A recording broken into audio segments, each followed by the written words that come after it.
down for 2 days. Right. Yep. Yeah, absolutely. Yeah, it's going to be you guys got some weather, that's for sure. So welcome everybody. Once again, please call in and join the show. I'll put the link to the show in the comments for you guys to be able to get into throughout the night. But guys, tons of stuff going on in the hobby this week. I mean, there's you've got a little bit of everything. So where would you guys like to start this week? Because there's quite a bit going on.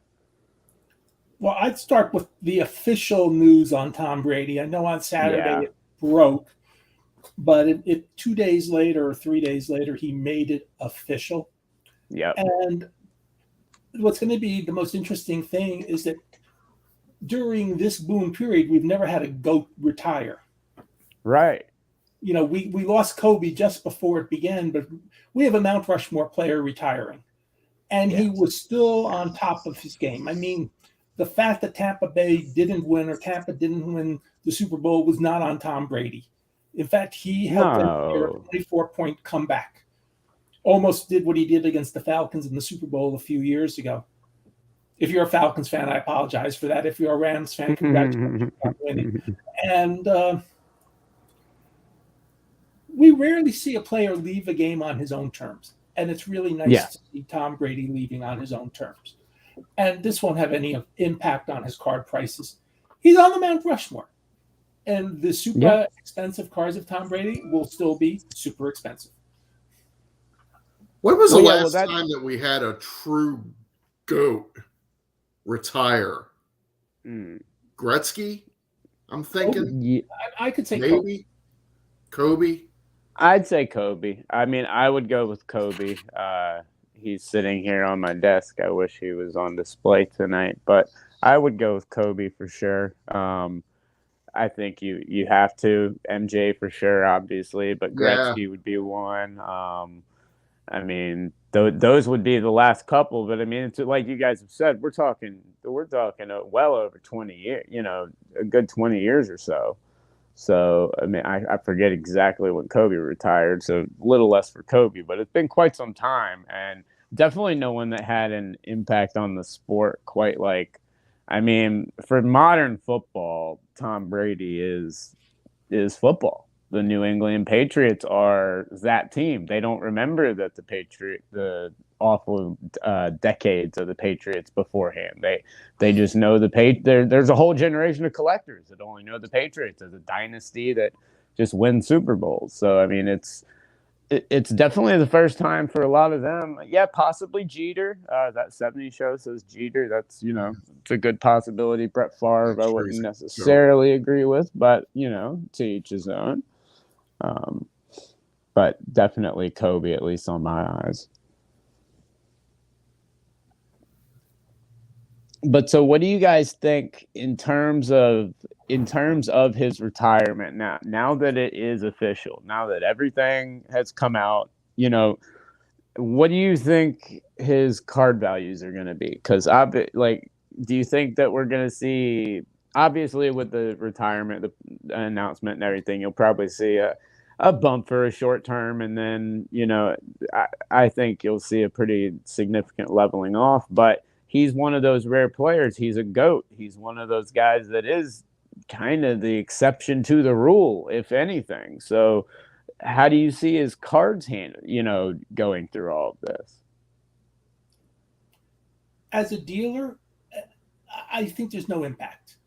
He's got enough of a 20-year legacy, 22-year legacy, 21-year legacy of playing, that there'll be no impact on his cards. As I said, the only thing that might happen is some of the expensive cards will still be really expensive. Well, yeah, they'll keep going up. Yeah. A little bit different. The market goes up, they'll go up. But your basic, and I'm just going to use a round number, so they may not sell for that much, but your basic $5 base Tom Brady card, 5 years from now will still be a base $5 Tom Brady card because people will want to get his cards.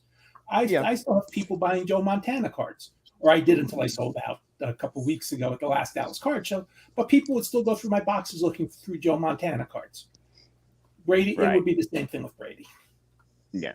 No, I completely agree. The wait period for the Hall of Fame, was it 6 years?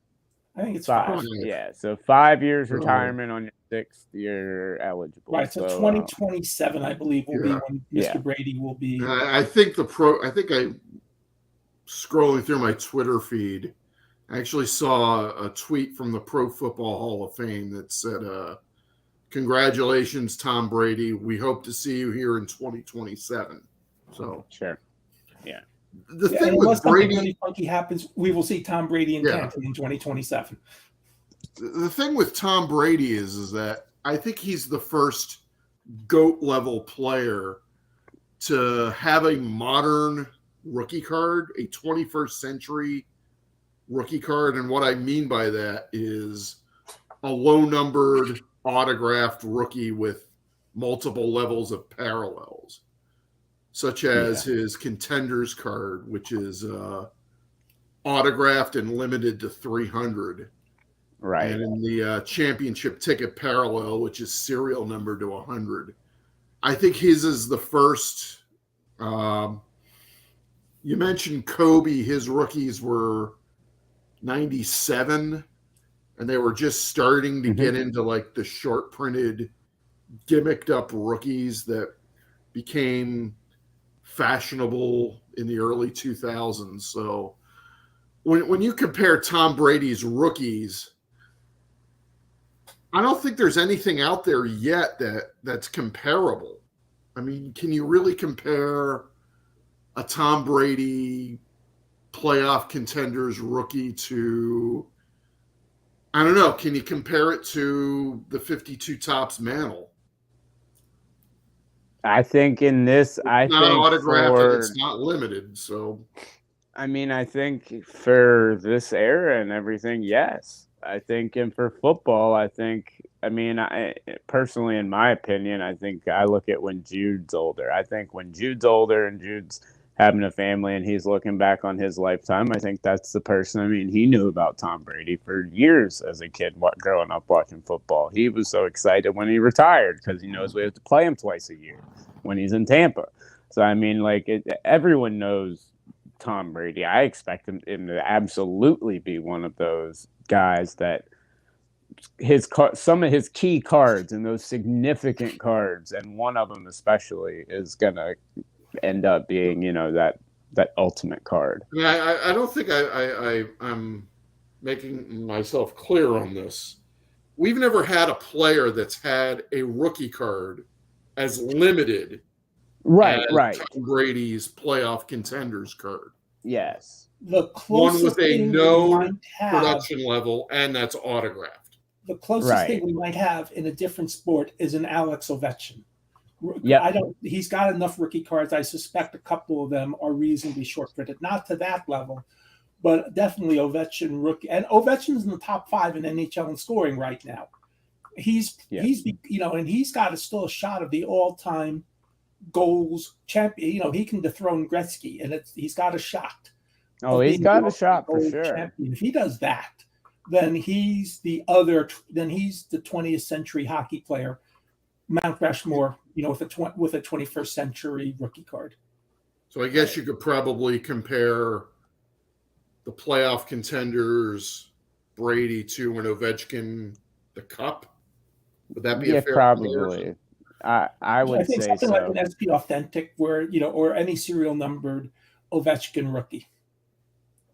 Yeah, I would agree completely with the Ovi comparison's nice, but yeah, Chris, I agree. It is the first one with such a limited serial numbered. The only other card that I can think of from that era is the Albert Pujols Bowman Chrome card. Yeah. So I don't know if the autograph, the Bowman Chrome autograph to 500. That's the pretty good card, and I think Ichiro has some 2001 cards too. I don't think he had anything signed in 2001. I don't think Upper Deck got him to sign anything that year. I think it took. He actually did. There's the SPX. Oh yeah, that's right. And then the Ultimate Collection, which is on card. So. But congratulations, Mr. Brady. Enjoy your retirement, and thank you for all all the joys you gave us. Yeah, Thank you for well, dropping all the that joys pass in the except Super for Bowl. So the one Super Bowl that you beat my Panthers in. Yeah. Well, sorry about that. Congratulations. Yeah, congratulations, Hey, Mr. hey, Brady. It was I'm a it was Giants our fan. own fault. Hey, If I'm a we Giants kick fan. The the Giants ball are in 2-0 bounds, we against win it. Brady's teams in the Super Bowl, so I have no real complaints. Yeah, and we're 1-1. Yeah, there you go. If we'd only kicked the ball in bounds, we'd be champions. Be a different story a long time ago. Ifs, ands, or buts, and all the rest. But yeah, congratulations, Mr. Brady. Okay, Eric has a good point about the 2001 Ultimate Ichiro is autograph. So he does have 2001. Yeah. So there are some really cool. And I think that is his only on-card auto that's a true rookie. Because the SPX card is like I think it's like a trapped card. It's not on card, but it's not a sticker. It was constructed strangely. So yes, absolutely. Well, it is going to be quite interesting. And as Mr. Rich said, congratulations, Mr. Tom Brady. So, guys, there's been some craziness going on. I guess we'll move on here. And there's been a little bit of craziness going on with a certain company lately. And it's had a lot of people talking.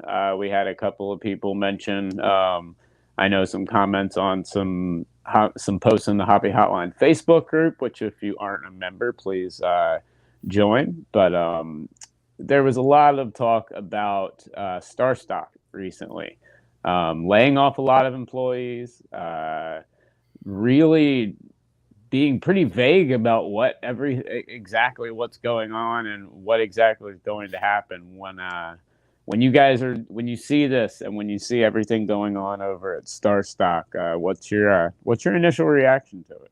Well, my initial reaction is somebody who works for, I'm going to put it in quotations, a competitor to StarStock.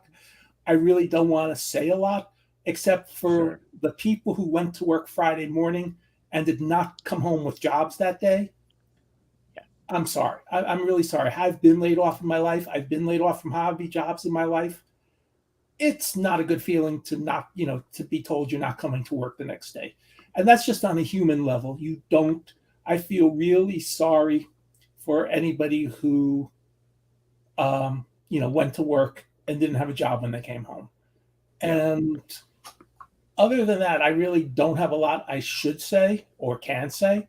And in terms of Troy's comment, that's way above my pay grade on that comment. And if you think I know a darn thing, guess what? I am at this point in my life, I stay out of that type of discussion.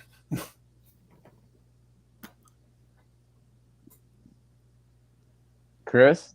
Okay. I have experience in another life working at a startup.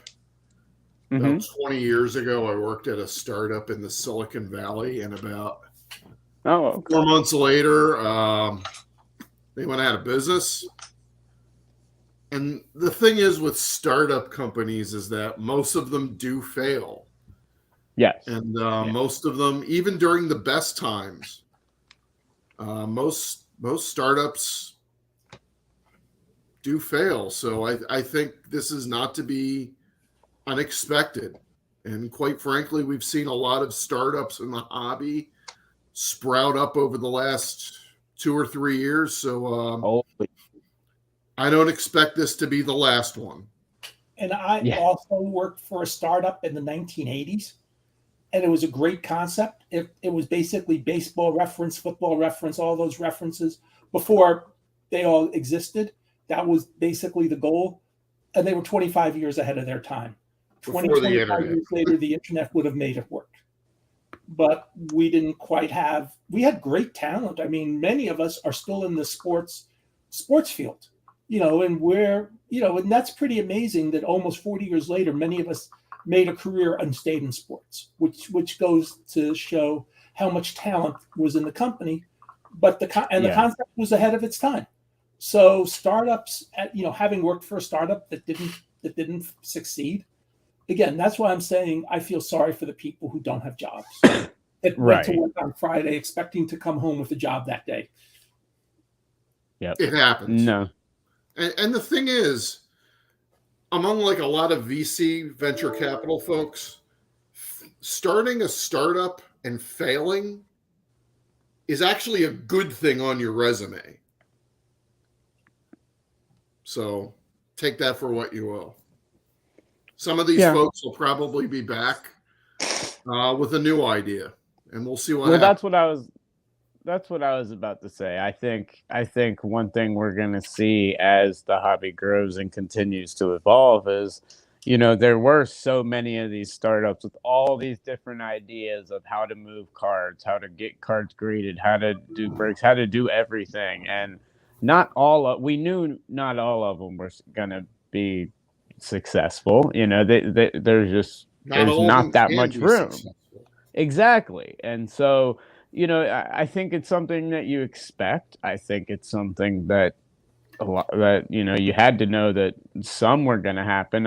I wouldn't have expected it to be Star Stock. They put on a really good front of looking like they were really expanding quite a bit, getting into breaking, getting into quite a bit of other stuff, getting their name out there quite a bit. But, all that seems to have changed. We'll see what happens. Off a little bit more than they can chew. So that's where I was leaning. I thought that instead of adding all that stuff, as someone that doesn't work for a competitor and does have a little bit of an opinion on it, I thought that they could have spent a lot more time perfecting the model that they had started, perfecting the model that they had the idea for the company to begin with, because to tell you the truth, they didn't. There were still a lot of issues and a lot of holes with that.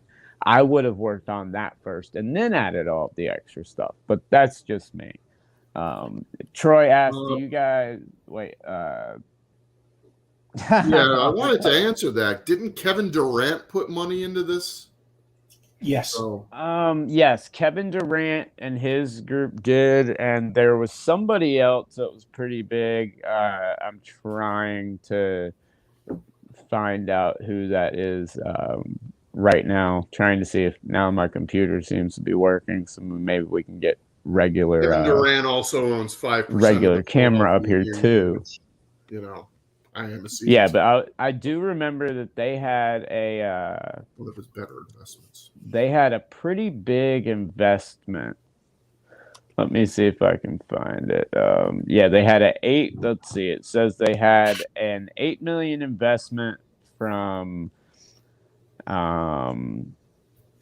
let's see, Anderson Horowitz, a Silicon Valley venture capital firm, with Trey Young, Twitch co-founder Justin Kahn, Ryan Spoon, KD, and a couple other people ended up being on board as well. So, quite a few. One of the bigger VC firms in Silicon Valley. It was founded by the guy who started Netscape, Mark Andreessen. So they had some big money backing them. So, well, yeah, the guys here. Not every one of these investments works out. So, yeah. No, and that's the thing, and that's what I was really getting to, was that I think this is just the first one of these companies that we're going to see, unfortunately, fail. And, just because there's not room for all of it. And that's going to happen, unfortunately. And yes, that 70s card show, you can peel that sticker off your Pelly box now. So, yeah. I don't think John has a Pelican case. I don't think so. He's having a fun comment. Yeah, I'm going to go with Rich on that one as well. I don't remember exactly who Jay-Z went with exactly. Do you guys remember who Jay-Z ended up signing with? Because he did invest Eric with somebody. says he went on CSG. I see no reason to disbelieve him. I know he definitely went. It might have been CSG. I want to say he put money into Rally as well. Yeah, he was into somebody put money into Rally who's famous. I forget who. Yeah. remember last year at this time, putting money into cards was the hip thing. Oh, yeah. Yeah. Gary Vee said so. Well, it wasn't just Gary Vee. It was a lot of people. And I Very think true. a lot of these Influencers. people, we were basically on the up arrow for 13 years without any break. And nothing goes up forever. The stock market's been about the same way. The stock market's gone up basically for 13 years with just minor breaks. And nothing can go up forever. And that's something everybody has to remember. Yeah, I'm a big believer in business cycle theory, and about every 8 to 10 years, we're due for a recession. So. Yep. No, I would agree. I think completely. And as don't know why that's working, but hold on. We're having more technical difficulties, folks. Hang in there. Yeah, there you go. Good job, Drew. As Rich says, a lot of companies tried to scale up, not thinking that the bottom might not last. Wow, Mark Anderson's autograph. That's pretty cool, Logan. That's pretty interesting. I want to make one comment about Troy's thing about COMC surviving the recessions. Yeah. There was a couple years ago, just before the pandemic, Dr. Beckett hosted a dinner, hosted a hobby dinner at his house. Yes. And I asked him about, because that was when Jason, the president of Upper Deck, I can never pronounce his last name, talked about winter is coming. And I said, Tim, you started COMC during the recession. And he says, yeah, we're built for both the ups and the downs of the business. So, it was created during a recession. So I don't want to say recession-proof business, but it's a lot closer. Yeah. Absolutely. Once again, guys, just put the link in the chat. If you've got any questions, comments, or anything along those lines, please feel free to call in. We would love to have you join the show. This is, of course, Hobby Hotline Overtime. We've also got Hobby Hotline on Saturdays. But yeah, so interesting week in the hobby, to say the least. You build during a downturn, absolutely. And for that 70s card show, I will gladly trade you my 1,200 stock options from that Silicon Valley startup that I worked for 20 years ago for your eToy stock. Yeah. There we go. Theodore, I don't know. We could probably do an entire episode on that. I don't know if I'd call it the Junk Wax Era 2.0, but that all depends on who you ask and at what time. But guys, we'll move on from Star Stock and everything along those lines. Chris, I know you're a big baseball guy, and it's getting close to that time it's looking, at least all the news I read, looks like we may not, or at least get a little bit of a delay of a season, but we're not getting a delay at Series 1. And Tops is putting out a lot of them, and we're getting a lot of information regarding it. Yes. Yeah, dropped today, and I spent most of this afternoon processing the checklist for baseballcardpedia.com. So what are your thoughts on it? 330. It is what it is. It's a copy and paste from last year. 330 cards. Still the same kinds of inserts. We get yet another 1987 reprint insert like we did 5 years ago and we did 10 years ago. Chris, 1987, I forgot his name off the top of my head, but the gentleman who writes for Brian Fagan, who writes for the Sporting News. And he interviewed me about 1987 Tops. He breaks random overproduced error packs, and talks about the packs on Twitter. And he says he gets like triple the response to anything from 1987. If he does 86, 87, 88, 87 gives him triple the response. 87 Tops gives him the most response of anything. And even if it was 87 Donnas and Fleer, 87 Tops would still in the same year, even if Fleer's a better looking card. Fleer's a great looking card in 87. It's tougher. But 87 Tops, for whatever reason, and I understand we're tired of looking at the design, but there's a ton of people out there who lap up anything having to do with 1987 Tops. So Tops, so the what marketing does this have department, to do with the fact that they made this 5 years ago? And they but made Chris, it 10 go years with ago. what's popular. I mean, it's silly to us. And are we going to keep getting this every 5 years? That's fine. I mean, because if it's popular, you go with what's popular. It's I get your frustration. Trust me when I say this. I get your frustration. But I'm just basing it on what I see. And I know the Twitterverse isn't the real world verse, but the Twitterverse, 87 Tops smokes anything else from the overproduced era. And even if they do it every 5 years until the world says enough, they'll keep doing it. Because if it's that popular, they'll do it. And I don't have a problem. I mean, there was a time, 2005, 2006, 2007, it seemed like every time I looked up, Tops was doing some set in the 52 Top style. Eventually, people got tired of it and went away. So Chris, eventually will go away. I'm just wondering how popular they truly, really are, because the resale value and everything, or the demand for them doesn't seem to be there, but yet they do reprint them all the time. It is. I get that 87 Tops is this seminal design. Yes. But I mean, come on. Well, but for me, it isn't just the fact that there's an 87 Tops reprint, right? It's the fact that last year we had an 86 Tops reprint. And the year before we had an 85 Tops reprint. And the year before that we had an 84 Tops reprint. And the year before that we had an 83 Tops reprint. And the fact that we had in this year's Stadium Club 91 and 92 Stadium Club reprint inserts.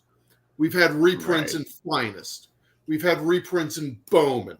Why does every top set have to have a stinking reprint insert? I'm sick of it. I agree. Is there a law that I'm not aware of? One of the things I've always appreciated with Tops One, and especially when the boxes were more affordable for Tops One 10, 15 years ago, with the exception of 2007 when the Jeter thing exploded, 2007 Topps Series 1, was that there was always something in the box that was nostalgic. And Tops One has always been not just a flagship product, but the product that everybody wants to go get because everybody wants the new Topps card. I mean, it's probably the biggest selling card product of the year. In the day, it was double anything else. About 10 years ago, at least it was double anything else for Tops One. And a lot of people just get their Tops One each year. So you want to bring things back that bring back the memories. Trust me, I get everybody's frustration that throws up their hands and says, another 87 Tops design. Well, it's as Aaron says, not only just those inserts, but the creativity level. And it's not limited to just Tops, but since we're talking about it obviously mentions that name. It's Panini. It's all of them. The creativity, I think, reached a very stagnant point where they were happy with. I mean, if I see a product, and I see 1 year's design, I want the design to be a little different the next year. I don't want it to be the same. I don't want it to be the exact same thing all the time. And a lot of high-end releases, a lot of stuff like this, and a lot of inserts are just rechurned out with very little change, a lot of very similar styles. I mean, there's a couple of products that I can name you that haven't changed at all. Inception, Obsidian, things along those lines. And, the the creativity could definitely be bumped up a notch, I think. Oh, no doubt about it. I think you're right. I think everybody fell into a bit of a funk when it came to designs, and I will concede that point 100%, or I will agree with that point. As you would say, I completely agree. I think the design, and for example, though, Upper Deck, when they brought back, some of the '90s Fleer inserts that people love, they got the original designers, I believe the Aryans are their name, to do the designs again for the new product. Yeah. If you're going to bring back something, you might as well get the original designers to do it, and they updated it appropriately. So well, I mean, it was just I always go back to like the Fleer Metal story where they talk about like back in that era of making cards when they made the Fleer Metal logo, there wasn't computer animation and stuff like that, and Photoshop and everything was not advanced like it is today, where you could mock that logo up in no time with what you want to do. You could do it in no time. Back then they couldn't do it, so they actually had the Fleer Metal logo made, a huge one out of actual metal, put it in a massive room, and took photos from high above until they got the actual shot they needed to build the logo. So that's a creativity they were going into just to make a logo back in the 90s. And it seems we can't even get them to go over some basic inserts and change a border nowadays. Another thing, too, about those metal sets is that at the time, Fleer was owned by Marvel Comics. Yes. And they actually brought in some of the Marvel artists to make those cards. Mm-hmm. In fact, they actually, on the back of them, they gave the artists credit for it. So, which, speaking of those Marvel cards, man, you want to talk about something that's seeing a resurgence. Those PMGs and metal and those Marvel medals right now going through the roof. I mean, the Spider-Man Homecoming kind of kicked it off, but they've stayed high, and they seem to be continuing to go up. Something else is a lot of the one-of-one sketch cards and a lot of these art sets. Yeah, a lot of them are super popular. There's, I'm not talking Project 2020 or 2021 or Project 70. I'm talking about, if you have, Indiana Jones and the Temple of Doom sketch cards, just as a random example, those cards are the art sketch cards that are one-of-ones are very popular. Oh no, I have a couple. I've got a couple Star Wars ones that are incredibly expensive that I pulled out of boxes of cards just from the last couple of years that are incredibly expensive. The sketch cards are absolutely. I think a lot of those, like I don't want to call them oddities, but the things you don't see every single day. I think that's something that you're gonna see a lot of people chasing afterwards. Speaking of a story here, which, guys, please, if you got any questions or did we lose him again? He's frozen. Let it go. Let it go. Anything, please. Let me do that.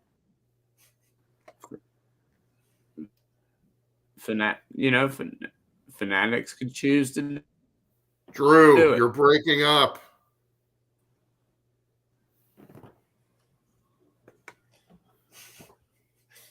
I give up. You only got 20 minutes left to go. Just we'll muddle through. We can. Yeah, I know. I give up. Go back to the phone. Go back to the phone. So anyway, getting back to the 87 Tops reprints. Yes. The other thing that I don't it's a stressful day. The internet doesn't want to work, so Chris, go back to 87 Tops. Why are there 100 of them in each series? There's 100 in Series 1. There's another 100 in Series 2. And there's going to be another 100 in Update. I'm fighting through it.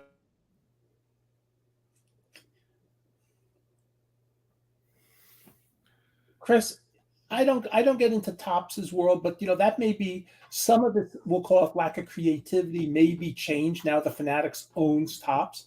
There's a few more sets that have to come out that are already in the pipeline that they can't really make opinions on. Maybe minor adjustments, but I think by June or July they can start really making those adjustments. And we don't want as a hobby, part of us wants. I'm going to use the term clutter sets, and part of us don't. And there is something about continuity in products that's good, but there's also, if it gets too boring and too continuity, you say, oh, these again. In the mid '90s,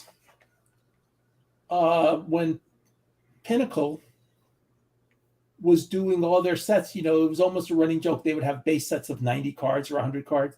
Yeah. And you could predict 97 of those 100 cards in each base set. Yeah. They were going to be all the same set. And and so there's something about boringness too that's good and bad at the same time. There's nothing wrong with, in those days, getting another John Elway card, but you might want it to get a deeper set so you not only get John Elway, but you get the backup. It wasn't Rich. Kubiak. Yeah, and by the way, I remember back in the day, even before he became a coach, Kubiak only has like one rookie card. I forgot if it was Tops or Fleer update in 1990 or 89. And somebody once wrote Dr. Beckett like a 4-page letter about why that card was so undervalued, because he has like no more cards for 3 years after that. And it's his only rookie card. And he was popular. So, there is stuff like that out there. There are hidden gems, even in the overproduced era. But I do agree with you that there are people that just get frustrated with the same design year after year after year. And it's not just the repetition. Yeah. It's the bloat. I mean, how many 50 and 100 card insert sets does a product need? Well, one of the things with Tops is, they want to have an insert card in every pack. Panini wants to have something like that in, I'll call it, all their base products. So you want to have some sort of a deeper mix so you don't open the pack and get 9 of this, 9 of that, 9 of that, 9 of that. You want to have maybe a 1 per box, maybe a 2 per box, maybe a 4 per box, maybe 1 every 2 packs. You work out the math on those, but that's why you do get a wider variety of insert sets. And that's designed by the product managers, because, and again, I'm just talking about back in the day, maybe 10 years ago, when boxes were more reasonably priced. And the guys at Panini, if it was an $80 box, you wanted to feel good, even if you didn't get a Tom Brady autograph. You wanted to feel good about getting your box. And if you were getting 12 inserts, 6 parallels, and a couple hits per box, you felt good about opening an $80 box. Plus, you were getting the base cards. And, you want to feel good about opening a box. And so I don't have a problem with a wider amount of sets. But I will tell you that last year, for example, I can't tell you how many parallel cards there are of a 2021 Tops cards, except to say, if I have a 2021 Tops card, let's just say Mike Trout number 100, there are probably 50 different versions of that card. At some point, there is overkill. That's ridiculous. And the thing is, most of those numbered parallels, because there are so many of them, they're not going to hold their value that much. No, but that's what I was talking about. When the boxes were $80, you didn't care if the parallels didn't hold their value, $60, $70, $80. Because at $1 a piece, you're still recouping some of your initial cost. And if you hit a decent autograph, then or a decent relic card, you're $10 or $15 back. And that's only if you're reselling. And if you're not reselling, you've still felt better. So I don't have a real problem with a deeper assortment of insert cards, because, as I said, it makes it a little more fun for the collector when the boxes are reasonably priced. Well, I think the problem is that there's just too many cards to collect. Well, if you're a master set hopefully collector. that'll settle down too. As I was saying, as Drew was coming back on, we both agree that if there was a 2021 Topps Mike Trout card, you don't want 50 different versions of that card. In fact, I know yesterday we just added a product at ComC of 2021 Topps UK. And the cards look the same. Yep. I mean, that's another version. The numbering may be different, but how many do we need? Well, it's a comment that sticks with me from that Brody said on the show just a couple weeks ago, that by the time update hit this year, he was sick and tired of Topps and didn't even care about update because the design is pounded down your throat so much. Yeah. So, and last year's Topps design was frankly horrible. Yeah. When you need a magnifying glass to look at the name and look at the card number, that's a very bad combo right there. Make the numbers and the names readable, or one or the other. No, I completely agree with you there. So let me ask you something, Rich. You mentioned Topps UK. Who do you think this is for? I have no idea. Is it really for baseball fans in the UK? Because I'm not even sure these people exist. They do exist. There are some, what but I've read, really it's not a huge market. To carry a product, or is this really more for group breakers in America? I'm not sure. And giving them something to rip. I'm not sure. I just know that I see products pop up, and I shake my head sometimes. I mean, we monitor obviously everything new that comes out, to get it into our database. And I mean, sometimes I just shake my head as to, hey, what's this? And then you look it up. Oh, okay, that's a new product. So I mean, Brody had Topps product fatigue. I just have product fatigue. Yeah. Me too. Yeah, I think we all do. I think a whole lot of people do right now. Topps UK for Kentucky. Well, DH has a great point that NFL cards for the UK would make much more sense. The NFL is the one that is really trying to build that overseas presence. You would think Panini would try and do something while they had it with. And Panini is huge with their soccer stuff in England. It's a natural. I mean, that's what's so interesting. It's huge. I mean, I've talked to him a couple of times. Greg Lansdowne wrote a book about Panini's 60th. It's his second, basically, Panini book. And he had a lot of success with it. I mean, and he talked about 50 over the years in this book. And the first book was like a history of sticker collections. Mm-hmm. And, I mean, Panini, and he's in England.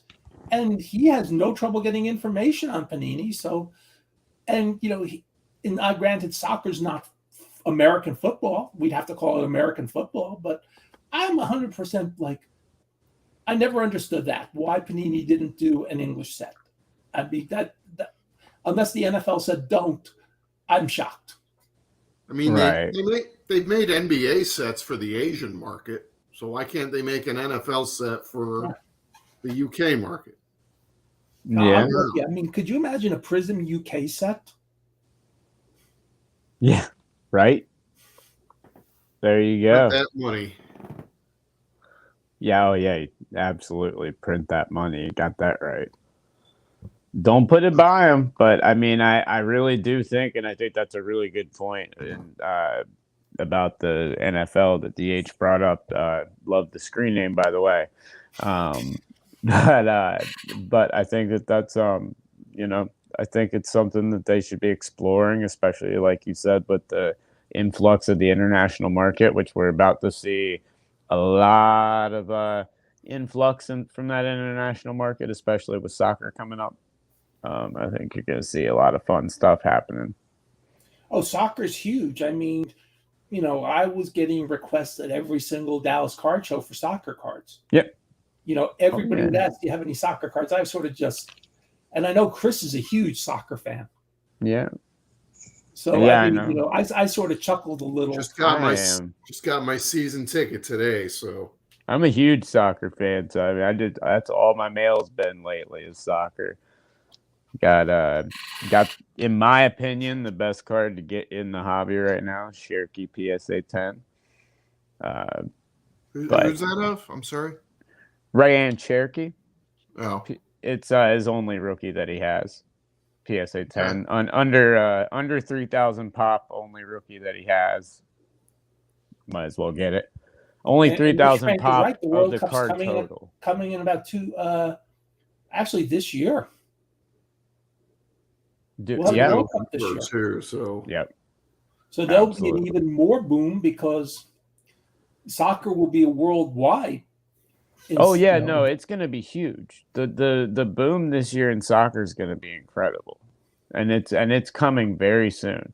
As soon as you hear Panini utter those words and start putting the words "Road to the World Cup" on their products, you start to see a massive uptick in products, and the first one just came out. So I mean, it's it's that time, and I think you're going to see some major increases in it.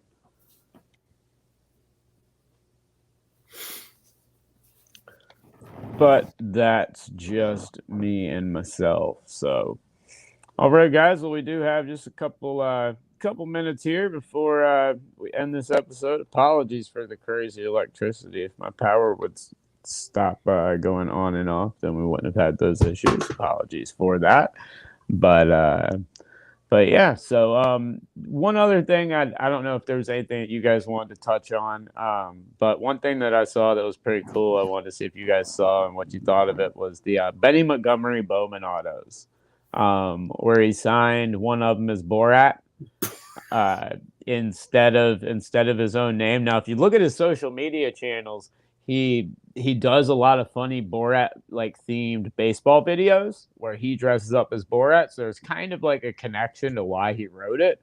And then on all the ones that he messed up on, he put different personalized inscriptions on to make the cards nice because he felt bad that the autos were so bad. I was just wondering if you guys saw those and you know what you thought about an athlete doing that and everything with the autos, because I thought it was awesome. I have not seen that, but I'm all in favor of anybody doing innovative things. Yeah. Yeah. And so I think that's really cool that he did that. And so, you know, and I think that's in a weird way that adds value, because if I want to get his autographs, I may say I want to try to get all his different ways, or most of his different ways of getting an autograph. So that's kind of cool. And it, that goes back a long time when we first had certified autographs with Upper Deck in 1990, and Reggie Jackson put I forgot if it was 536 homers or number 44 or something like that. Every 50 or 100 cards, every one of those cards had a notation. Right. So hey, it's something that goes back to the very early days of certified autographs on cards. And I'm fine with that. That adds some joy. That adds some excitement, and frankly, that adds some value. Yeah, no, absolutely, it does. There's already bounty now. Benny Montgomery, apparently, I don't do too much chasing on prospecting in baseball. I wait till they're pretty much, if they're not going through the crawdad system and I'm not watching them, then unless I normally hear about them too late, but. Apparently, he's got potential, pretty good bat.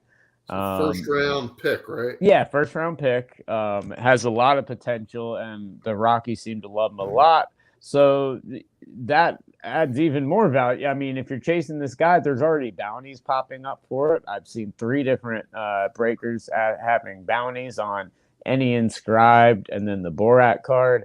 My question is, and I think it would be messed up, but kind of funny also at the same time, is, Tops does have quality control. Do they pull them? Do they leave them? Do they? Probably not. Oh, yeah. Just leave them. Let the collector, Chris. Now, I have seen one pulled, so they did leave some. So I would hope they left all. Chris was talking about how things were boring with all the Tops products. Yes, exactly. Whenever you can do something to generate interest, it's worth doing. So they're smart not to pull those cards. Yeah, no, I completely agree. I hope they didn't, and I hope they're in there. But I thought it was pretty interesting and something pretty cool that A By the neat way, one story. other thing. Benny Montgomery has his only true rookie card in Bowman's Best. So I don't want to bring. So he joins Wander Franco in that world. Yeah, And there you there's go. There's like like 5 half a guys dozen like first-round draft picks that are in Bowman's Best. So, and of course that It's not broke on just December Wander. 31st. Very nice. Nice. Okay, and Nice. before we close, I'm getting to the age where I start losing my friends. And I had a horrible day last Thursday. I lost 2 friends of mine on Thursday. One was a longtime dealer I've known for more than 30 years. In fact, he was set up with me in the Starlight Room at the Dallas show just a couple weeks ago. And he had a great store in Albuquerque, New Mexico, that we all visited once in 1996. And we were talking before the show because we were coming back from the National in Anaheim, and to get all the analysts out there, we took Southwest Airlines where it was cheaper. And we had a 4-hour layover in Albuquerque, and we had dinner with him, and we went to his store, and it was really cool. And Jim Bubba Bennett, Bubba's baseball bullpen. And I woke up last Thursday morning about 5 a.m. to see a note from his daughter that he had passed. And because I sold out, I never got the chance to even say, see you next show, where it was fun catching up again. I just left because I didn't want to deal with that money in my pocket. Yeah. And so in a sense, I never got to say goodbye to Bubba. And then my dear friend, Dave Slipka, his wife, who had been battling a terrible disease called Huntington's disease, passed away that Thursday afternoon. And Huntington's disease is like Alzheimer's squared. It's horrible. It's something terrible. And Dave, to his credit, always, did whatever he could for his wife, Beverly Blair Slipka. And I'm going to go to the funeral or the gravesite service this weekend. It was originally going to be Thursday, Friday, but it was pushed back because of the weather. And, anytime you lose a friend, all the loss diminishes us. So both of them, may you rest in peace, and thank you both for all the joys, either directly or indirectly, you brought to the hobby. Yes, very, very, very well said. And sorry for your loss, Rich. Yes. No, that's tough for sure. All right, y'all. Well, on that note, we are going to wrap up this episode of Hobby Hotline Overtime. Of course, every single Tuesday night at 9 p.m. And then this Saturday, we will have another episode of Hobby Hotline with a brand new cast of characters coming your way. So make sure to check out all the shows, catch up on past episodes up on YouTube and on all your podcast platforms if you like to listen as opposed to watch video all the time. But thank you guys so much for tuning in tonight. Chris, Rich, always a pleasure, guys. And keep on rocking in the free world. That's what I was waiting on. See y'all later. Peace. Do.